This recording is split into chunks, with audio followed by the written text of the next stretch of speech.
Tu vois, là, j'ai même pas besoin de superposer beaucoup d'éléments. Rien qu'avec la richesse du son et ce que je peux faire avec. Ça sonne hyper réaliste direct.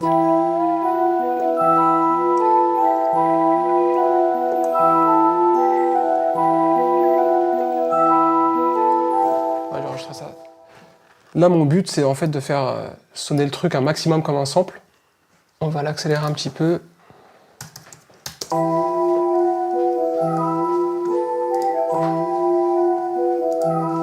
Peut-être jouer sur le pitch aussi.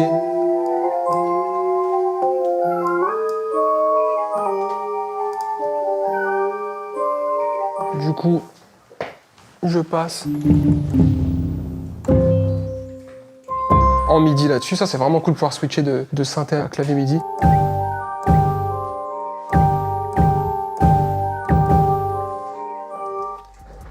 Ok, tac.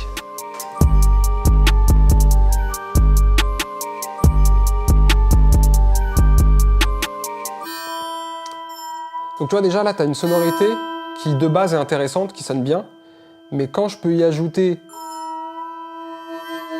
tous ces éléments d'expression,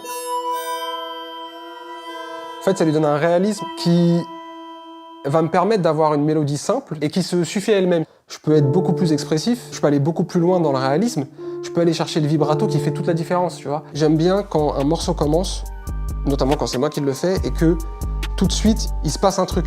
On est tout de suite dans une certaine vibe, on est tout de suite dans une certaine atmosphère, et ça raconte quelque chose tout de suite. Ma recherche de son, c'est ça. C'est avec quoi est-ce que je vais raconter une histoire aujourd'hui. Ouais, tu vois, sur cette partie-là, il faut rajouter un petit truc sur le dessus, c'est cool.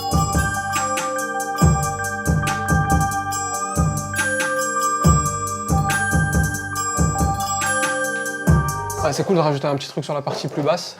Ça rend le truc vivant en fait, de pouvoir ajouter tous ces éléments d'expression. Ça permet en fait, c'est pas sec, ça bouge. C'est pas tout à fait parfait, mais c'est ça qui donne le truc cool justement.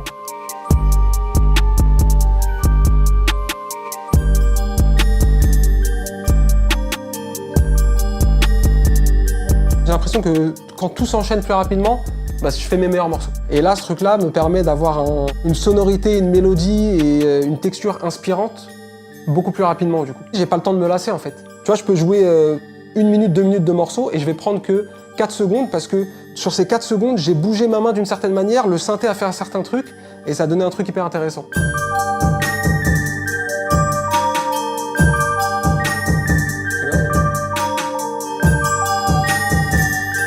Là, ça, c'est cool. Je vais rajouter ce petit truc-là, comme ça.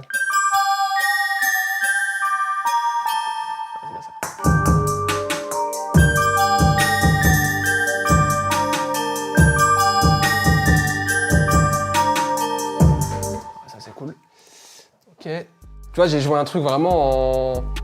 C'est pas pour dire que c'est facile, mais c'est juste que la qualité du son m'a permis de jouer un truc en 30 secondes. Une fois que j'avais trouvé la sonorité que je voulais, j'ai fait des drums en 2 secondes et je trouve que, même si c'est pas un morceau qui est encore abouti, très rapidement, j'ai un truc qui sonne full et qui sonne réel. Tu sais, ça a une couleur, c'est propre, ça a une certaine sonorité. C'est pas un son que t'as trouvé machin dans... j'allais citer un VST, je vais pas citer de VST, mais pour avoir ce genre de réalisme, il faudrait sûrement que tu tritures dans 20 000 trucs pour faire bouger le machin comme ça et puis superposer des trucs. Alors que là, même sans savoir jouer du clavier, tu vas à tâtons machin et tu vas trouver des trucs intéressants. Parce que tu peux être sur une note, t'as pas besoin de jouer des accords, t'as pas besoin de jouer des arpèges, etc.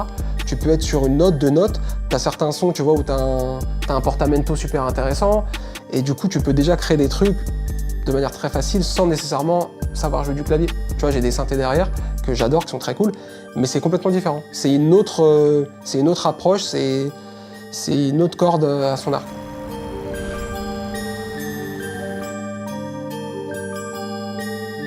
On va peut-être sauvegarder ça maintenant. On va l'appeler comment? On va l'appeler Osmose Day. Hop.